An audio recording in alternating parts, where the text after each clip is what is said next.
Welcome to the inaugural 4 and Out. I'm Pat O'Rourke, sports editor of the BU News Service. Alongside me is Alex Hirsch, and we're going to talk about a few points over the next few minutes. We're going to start with the Bruins. Bruins have lost 2 in a row now. They're 6-5-1. Alex, should we be concerned about the Bees? I don't think so. Isn't this what we expected from them? We expected an average team. They're an average team right now. They have won about 6 out of their last 10 games, so that's pretty good, and they've gotten points in almost all of them except for the last 2. So, no, we're not concerned about them.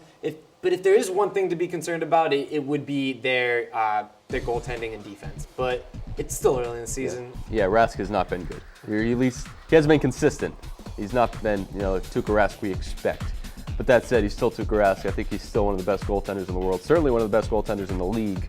And we've seen him carry this team defensively, and then obviously the defense isn't helping him either. But I think there's a lot of good things can be taken out of this season so far. They did beat Tampa in Tampa. They beat New York, the Islanders. So they've beaten some good teams in addition to beating the bad teams too. So last night was another loss to a very, very good Capitals team. I think the Dallas Stars are a very good team. They're no slouches. So there's a lot of good things to be taken from this team. And I think they're going to be very good in the second half as that defense gets more experience and roles start to settle in. I think they are a playoff team. Well, they're not the only team that's struggling right now. Celtics off to a slow start, 1-3. Does it really matter? Do we care about the Celtics season this year at all? Well, it depends on what you want. I mean, if you want the Celtics to compete for a championship, if the ultimate goal is to win a championship, then no. Who cares? Because they're not going to beat the Cleveland Cavaliers. They're not going to go anywhere farther than the Eastern Conference semifinals or the Eastern Conference finals. That said, if you want to see progress, if you want to see this team continue to build, which I like the direction they're going in right now. You got to get bad to get good. I'm not a fan of that. I don't think that's the end-all be-all. I don't think you have to get really, really bad to get really, really good. We've seen a lot of teams get really, really bad and stay really, really bad. So, but what do you think, Alex? I don't think it matters. I don't think it matters at all. The Celtics are not going to win a championship this year. We know that. Danny Ainge even said, this is not a championship team right now. We don't have a championship roster. The team that matters, the only season that matters right now is the Brooklyn Nets season because we have their number 1 pick. And they're off to a terrible start. And they're off to a terrible start, and that's what the Celtics won. They're 0-5 right now. So it doesn't really matter what the Celtics do because they're not going to win a championship. It's nice to see progress, but the wins don't always translate into progress. We just want to see progress on the court. If they lose, but they still show progress, I think that's really all that matters. Well, I would love to see them win 50 games and go on to the Eastern Conference Finals. I'm sure everyone would love to see that. That'd be a great season. But another interesting story, very recently released, the Department of Defense has paid numerous franchises in not just the NFL, but Major League Baseball, the NBA as well, paid tons of money for what when we're watching the games, are thinking are these patriotic performances with wounded veterans. Teams are actually making a profit off of this, especially the Patriots. Patriots made the second most money off of this, making $700,000 from this. What's going on? Well, I think there's certainly, when it's framed, they used, $53 million of taxpayer money. And they used $53 million of taxpayer money to go to these teams to honor these veterans. Obviously, there's a stigma attached to that they're digging in our pockets and they're giving these teams the money. But I don't know. I mean, I don't think we've seen enough yet. I don't think we've gotten enough answers yet. I want to see where that money's going towards. If the Patriots take that $700,000 and they give it to the Wounded Warriors Project or donate it somewhere else to a very good cause that helps veterans out, as opposed to paying Tom Brady, then I think it's that I don't think it's bad. And I don't know what the Department of Defense's master plan is. I mean, obviously they got to recruit, they got to bring people in some way, and I think these heroes among us and these things these teams do to honor the veterans, they certainly inspire people and say, maybe I want to go into the service. I don't know, but don't you feel a little bit manipulated in some way?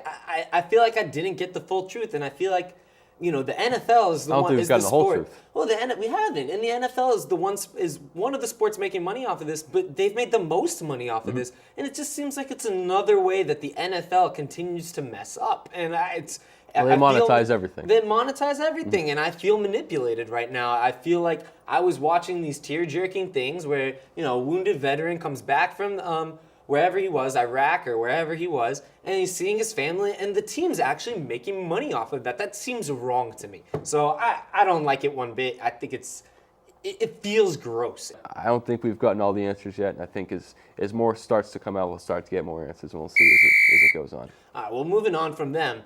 Sticking in football, though. Yeah. Was it Burt Breer? Burt Breer came out with a report today that said that the Detroit Lions are possibly one of the names that the Detroit Lions could take on is Nick Caserio of the Patriots.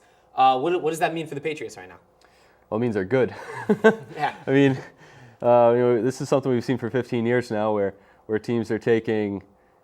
The teams are always going after their coordinators. People are always going after their player personnel executives, and Nick Caserio, I think, is the director of player personnel for the past few years, really since Scott Puglia left in, was it 2008, I think now? Yeah, 2000. So 2008. I don't think he's gotten as much credit.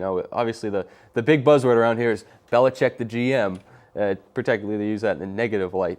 But I think Nick Caserio has played a big role in assembling some of these teams and assembling the team last year that obviously won the Super Bowl. I don't know. I think it means that the Lions are screwed. That's what I think. Because you don't like Caserio? I love Caserio, but I don't like any Belichick disciple that goes to another team. Every time they go to another team, they suck. Mangini couldn't do it. McDaniels couldn't do it. Charlie Weiss couldn't do it. Look at the places they're going.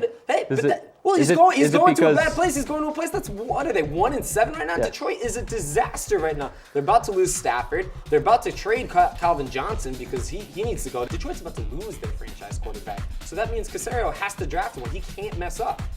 In my opinion, Caserio is out before he even enters the door pretty much. I just think it's not a good situation for Caserio. I wouldn't go there.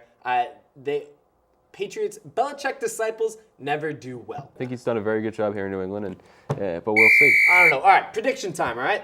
Patriots take on the Redskins 1 p.m. this Sunday, looking to continue their undefeated season and improve to 8-0. Bengals are 8-0 right now. The Broncos are 7-0 or 8-0 right now.